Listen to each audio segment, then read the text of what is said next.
تو ایمان کا دل میں پہنچانا ہے. اچھا اب ایمان دل میں پہنچا نہیں پہنچا کیا کیسے سمجھ میں آئے؟ علماء نے بڑی عجیب مثال بیان فرمائی.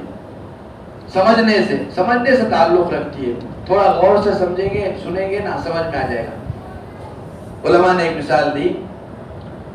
جیسے ہم جو ہے کھانا کھاتے ہیں تو وہ کھانا ہمارے پیٹ میں پہنچتا ہے اور اس کا جو ہے خون بنتا ہے اور خون جو ہے دل میں پہنچتا ہے. کہاں پہنچتا ہے؟ وہ دل میں پہنچتا ہے خون. اور دل جو ہے پمپنگ کے ذریعے سے پورے بدن میں خون پہنچاتا ہے. پورے بدن میں. یہ ہاتھ میں خون پہنچے گا، آنکھ میں، سر میں، پیروں میں، پورے بدن میں خون پہنچے گا. اگر کسی عضو کے اندر اگر خون پہنچنا بند ہو جائے تو وہ ہاتھ جو ہے شل ہو جاتا ہے، وہ عضو شل ہو جاتا ہے. جیسے مثال کے طور پر ہم بولتے ہیں لکوا مارا، ہاتھ کام نہیں کر رہا. کیا ہوا کہ خون کی دوران رک گئی. خون کی دوران کیا ہوئی؟ رک گئی. تو جہاں خون کی دوران رک گئی وہاں وہ عضو نے کام کرنا چھوڑ دیا.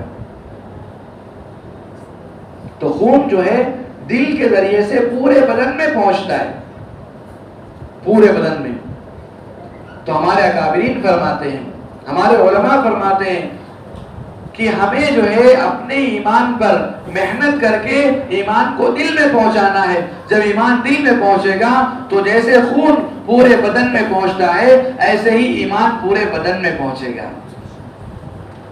ایمان کیا ہوگا جی؟ وہ ارے بات سمجھ میں آ رہی کہ نہیں آ رہی؟ ہاں تھوڑا غور سے سمجھے. ایمان جو ہے پورے بدن میں پہنچے گا. اب اس کی آنکھوں میں ایمان آئے گا. آنکھوں میں کیا ہوگا؟ ایمان. اور ایمان والی آنکھیں غلط نہیں دیکھ سکتی. دیکھیں گے کیا؟ بولو بھائی. ہاں غلط نہیں دیکھیں گے. ایمان والی آنکھیں، آنکھوں میں ایمان ہے. آنکھوں کی ایمانداری یہ ہے کہ آنکھیں غلط نہ دیکھے. آنکھوں کا ایمان. ایک صحابی رضی اللہ عنہ کو ایک بادشاہ نے اپنی بیٹی کے ساتھ میں قید خانے میں رات بھر بند کر دیا. عیسائی بادشاہ تھا. صحابی قید ہوئے تو اس کا مقصد یہ تھا کہ یہ جو ہے نعوذ باللہ غلط کام کرے اور ایمان سے ہٹ جائے. حیات الصحابہ میں واقعہ لکھا ہے. لیکن میرے محترم وہ تو صحابہ تھے. وہ کیا جو ہے نگاہوں پہ کنٹرول. اللہ اکبر. رات بھر وہ صحابی وہ بادشاہ کی بیٹی کے ساتھ رہے، نگاہ اٹھا کر نہیں دیکھا. قربان جائیے ایسے ایمان پر. یہ ہے آنکھوں کا ایمان. غلط نہیں ایمان والی آنکھیں غلط نہیں دیکھے گی. تو صبح میں وہ بیٹی نے کہا بادشاہ سے کہ ابا جان آپ نے کس کے ساتھ بند کر دیا؟ یہ بت ہے یا پتھر ہے؟ یہ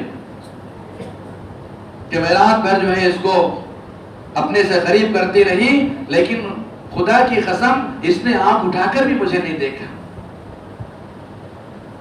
یہ ہے آنکھوں کا ایمان. ایمان والی آنکھیں غلط نہیں دیکھیں گی. اس لیے میرے محترم کو ہمیں اپنی نگاہوں کو غلط جگہ پڑنے سے بچانا ہے. بچائیں گے نا انشاءاللہ.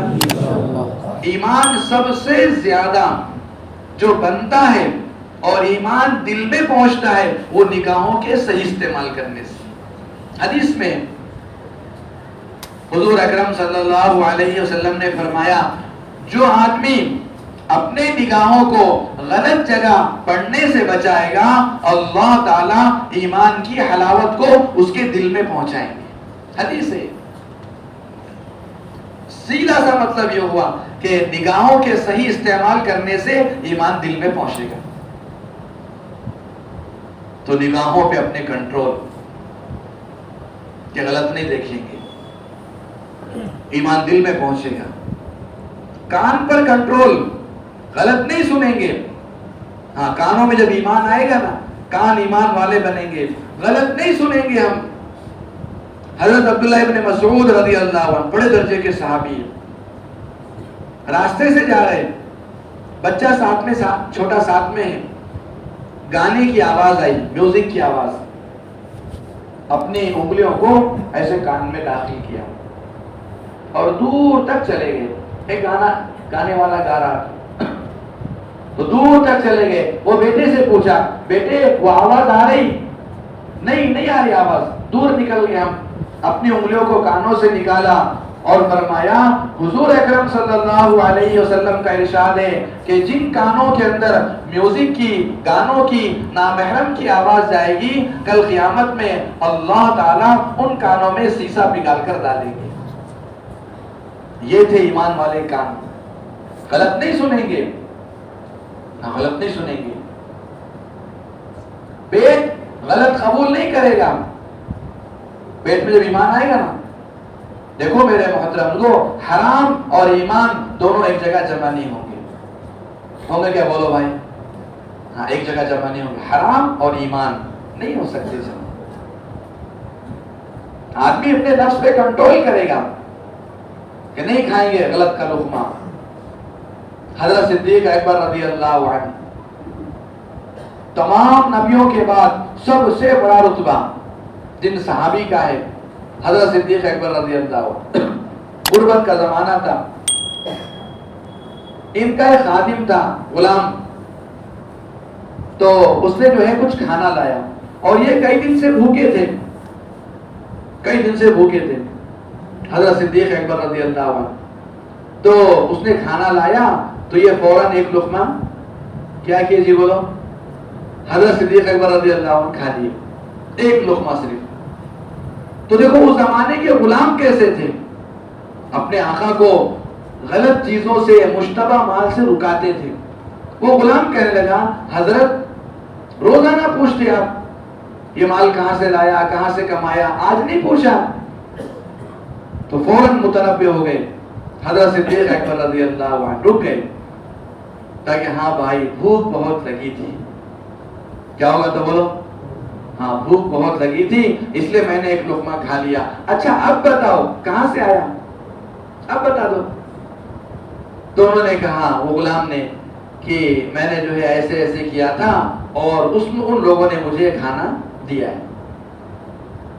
میں نے جو ہے منتر پڑھا تھا اور یہ کیا تھا زمانے جاہلیت کے اندر، اور ان کے پاس شادی ہو رہی تھی اور میں وہاں سے گزرا، انہوں نے کھانا دیا. تو علماء فرماتے ہیں یہ مشتبہ مال تھا. کون سا تھا بولو جی؟ مشتبہ. اب آپ بولیں گے مول صاحب مشتبہ کسے کہتے ہیں؟ ہم بتاتے ہیں آپ کو. حضور اکرم صلی اللہ علیہ وسلم نے فرمایا الحلال بین، حلال واضح ہے، والحرام بین، اور حرام بھی واضح ہے. یہ چیزیں حلال ہے، یہ چیزیں حرام ہے. وبینہما مشتبہات، اور ان دونوں کے درمیان کچھ مشتبہ چیزیں ہیں جس کو مشتبہ مال کہتے ہیں. یعنی ہمیں یہ پتہ نہیں ہے یہ مال حلال ہے یا حرام ہے، اس کو مشتبہ کہتے ہیں. اس کو کیا کہتے ہیں بولو؟ مشتبہ. شک ہو گیا حلال ہے کہ حرام ہے تو اس کو مشتبہ مال کہتے ہیں. تو یہ جو مال تھا جس کو حضرت صدیق اکبر رضی اللہ عنہ نے کھایا تھا وہ مشتبہ مال تھا. مشتبہ مال. تو فوراً جو ہے رک گئے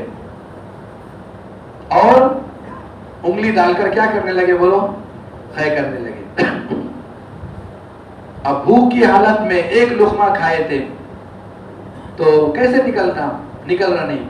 تو غلام اس نے کہا کہ حضرت ایسے نہیں نکلے گا، میں تمہیں نکالنے کی ترتیب بتاتا ہوں. پانی منگائیے بڑے برتن میں اور خوب پیجیے پانی. اب پانی پیا اور اس کو نکالا خے کر کے، تو نکل گیا. کسی نے کہا حضرت ایک ہی تو لقمہ تھا، ایک ہی تو لقمہ تھا، رہنے دینا تھا، کیا ہوا؟ حضرت صدیق اکبر رضی اللہ عنہ نے فرمایا اللہ کی قسم اگر میری جان کے ساتھ یہ لقمہ نکلتا تب بھی میں اس کو نکالتا ہوں، اس لیے کہ میں نے میرے نبی حضرت محمد صلی اللہ علیہ وسلم سے یہ بات سنی کہ جس انسان کا بدن حرام مال سے پرورش پائے وہ جہنم میں جائے گا. آپ دیکھیں کہ ایمان والا پیٹ حرام کو قبول کرے گا کہ بولو بھائی؟ سود کو قبول کریں گے؟ رشوت کو کریں گے کہ نہیں؟ کہ نہیں چاہیے ہمیں، رشوت نہیں چاہیے ہمیں، سود نہیں چاہیے ہمیں. حرام مال قبول نہیں کرے گا. ایمان والا پیٹ، ایمان والے ہاتھ غلط نہیں پکڑیں گے، کسی پر ظلم نہیں کریں گے. ایمان والے جو ہے پیر غلط جگہ نہیں جائیں گے. زبان میں ایمان آئے گا، آدمی جھوٹ نہیں بولے گا، اور زبان میں ایمان. حضور اکرم صلی اللہ علیہ وسلم سے ایک صحابی نے کہا یا رسول اللہ، کیا ایمان والا بزدل ہو سکتا ہے؟ بزدل، کم ہمت.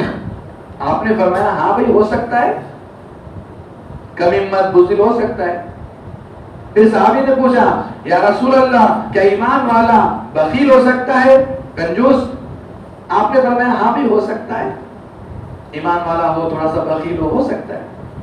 پھر تیسرا سوال کیا یا رسول اللہ یہ بتائیے کیا ایمان والا جھوٹا ہو سکتا ہے؟ آپ جو ہے یہ ہو گئے. آپ نے فرمایا نہیں نہیں، ایمان والا جھوٹا نہیں ہو سکتا. جھوٹ اور ایمان ایک جگہ جمع